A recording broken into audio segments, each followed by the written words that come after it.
मेरे अनुसार मैं कानूनी सलाहकार हूं और एक अधिवक्ता होने के नाते कानून की पालना जरूरी है, जिसके चलते 1 साल का मेरा कार्यकाल पूरा हो गया था और अपने कार्यकाल को पूरा होने के बाद मैं अपने पद पे बना नहीं रह सकता, इसलिए मैंने अपने पद से इस्तीफा दे दिया। अगर किसी भी व्यक्ति का खुलासा होने से पहले अगर हम उस पद को छोड़ रहे हैं तो उसके 2 कारण हो सकते हैं।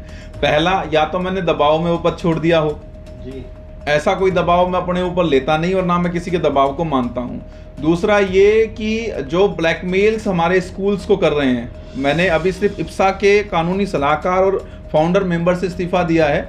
मैं काउंसिल ऑफ भारतीय स्कूल एजुकेशन का चेयरमैन हूँ और हरियाणा के अंदर जितने स्कूल्स हैं मैं उनको अपना समझता हूं और उन्हें कोई भी व्यक्ति ब्लैकमेल करेगा, उन्हें परेशान करेगा या उनको परेशान करने का प्रयास करेगा, उनको हमारे द्वारा रोक दिया जाएगा, उनके खिलाफ कानूनी कार्रवाई भी अमल में लाई जाएगी, जिसके चलते हम बहुत महत्वपूर्ण कदम उठाने वाले हैं और आप लोगों के साथ जल्द एक प्रेस वार्ता करेंगे जिसमें तमाम चीज़ों को सामने लेके आएंगे।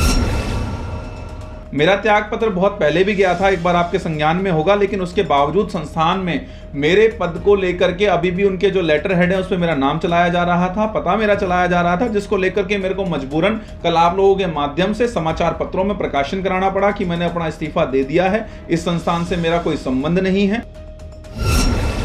तरुण जी, क्या कुछ कहेंगे? अभी आपने इप्सा के आप लीगल एडवाइजर थे, उस पद से आपने इस्तीफा दिया और ऐसे में इप्सा जो है पूरी तरीके से खत्म सी हो गई है, इस पर क्या कहें? नहीं, ऐसा नहीं है। लीगल टीम के इस्तीफे से कोई भी संस्थान खत्म नहीं होता है।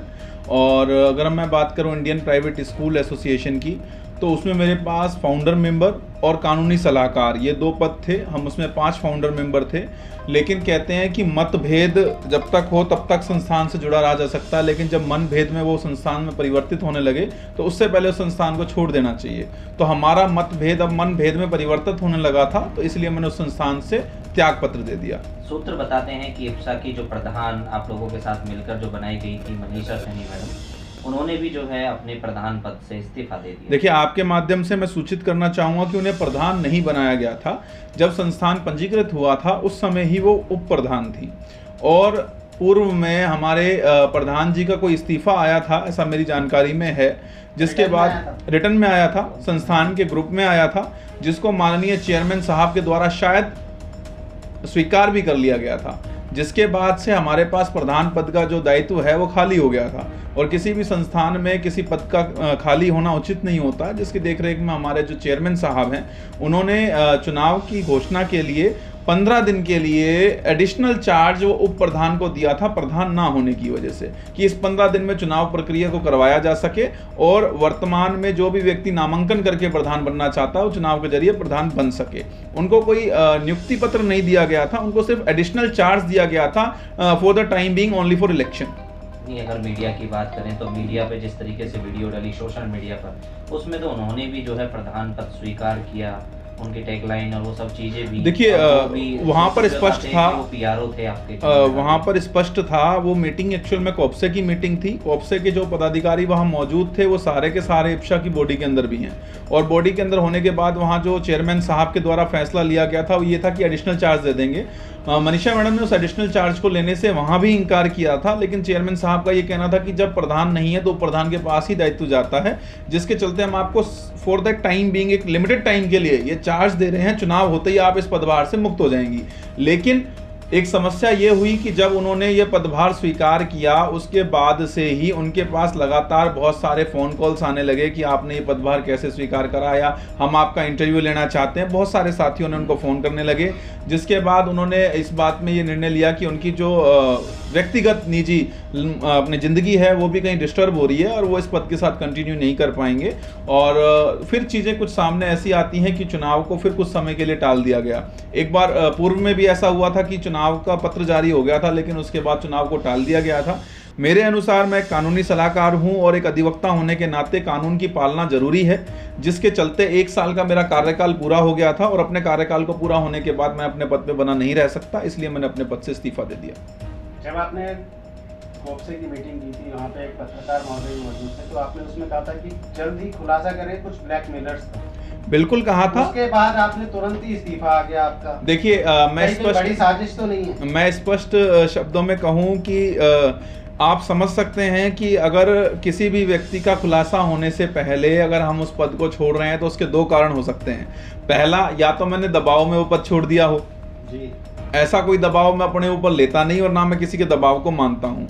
दूसरा ये कि जो ब्लैकमेल्स हमारे स्कूल्स को कर रहे हैं, मैंने अभी सिर्फ इप्सा के कानूनी सलाहकार और फाउंडर मेंबर से इस्तीफा दिया है। मैं काउंसिल ऑफ भारतीय स्कूल एजुकेशन का चेयरमैन हूँ और हरियाणा के अंदर जितने स्कूल्स हैं मैं उनको अपना समझता हूँ और उन्हें कोई भी व्यक्ति ब्लैकमेल करेगा, उन्हें परेशान करेगा या उनको परेशान करने का प्रयास करेगा, उनको हमारे द्वारा रोक दिया जाएगा, उनके खिलाफ कानूनी कार्रवाई भी अमल में लाई जाएगी, जिसके चलते हम बहुत महत्वपूर्ण कदम उठाने वाले हैं और आप लोगों के साथ जल्द एक प्रेस वार्ता करेंगे जिसमें तमाम चीज़ों को सामने लेके आएंगे। तरुण जी, जिस तरीके से आपने बताया कि आप एक फाउंडर मेंबर और साथ में लीगल एडवाइजर थे इप्सा के, और सूत्र बताते हैं जो इप्सा के चेयरपर्सन हैं विमल जी, वो भी अपने स्कूल्स के जो सरकारी नॉर्म्स हैं पूरे तरीके से वो फॉलो नहीं करते हैं, लेकिन इसके बाद चेयरमैन होने के बाद औरों को क्या मैसेज जाएगा? देखिए, स्कूलों के नॉर्म्स पूरा होना ही पूरे हैं वैसे तो सभी स्कूल्स के। मैं फिर वही बात कह देता हूं कि सभी स्कूलों के दस्तावेज और जो कानूनी प्रक्रिया है उसको तमाम स्कूल उसकी पालना करते हैं। अगर पालना नहीं करते होते तो हमारे जो जिला शिक्षा अधिकारी हैं या जो जिला शिक्षा अधिकारी के कार्यालय के अधिकारी हैं उनके द्वारा कार्रवाई अमल में लाई जाती। इसके साथ ही मैं आपको यहाँ बता दूँ कि एक मामला कोर्ट में विचाराधीन है जिसमें कल की तिथि है।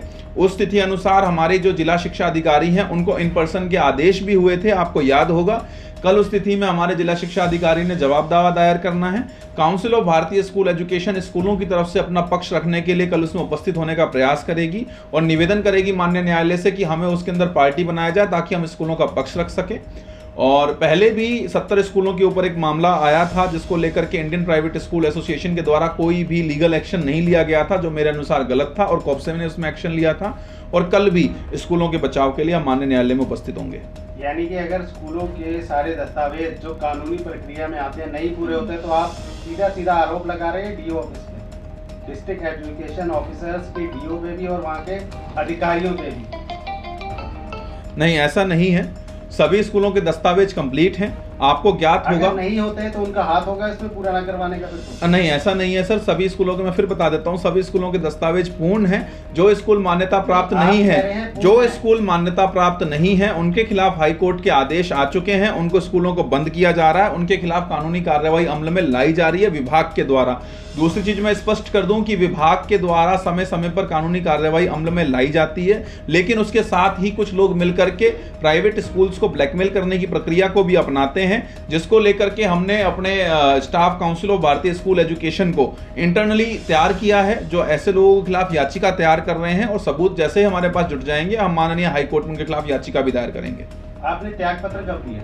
मेरा त्याग पत्र बहुत पहले भी गया था, एक बार आपके संज्ञान में होगा, लेकिन उसके बावजूद संस्थान में मेरे पद को लेकर के अभी भी उनके जो लेटर हेड है उस पर मेरा नाम चलाया जा रहा था, पता मेरा चलाया जा रहा था, जिसको लेकर के मेरे को मजबूरन कल आप लोगों के माध्यम से समाचार पत्रों में प्रकाशन कराना पड़ा कि मैंने अपना इस्तीफा दे दिया है। इस संस्थान से मेरा कोई संबंध नहीं है। अपने रजिस्टर्ड पते में वो परिवर्तन करा लें, साथ ही साथ मेरे नाम का इस्तेमाल कहीं पर भी ना किया जाए।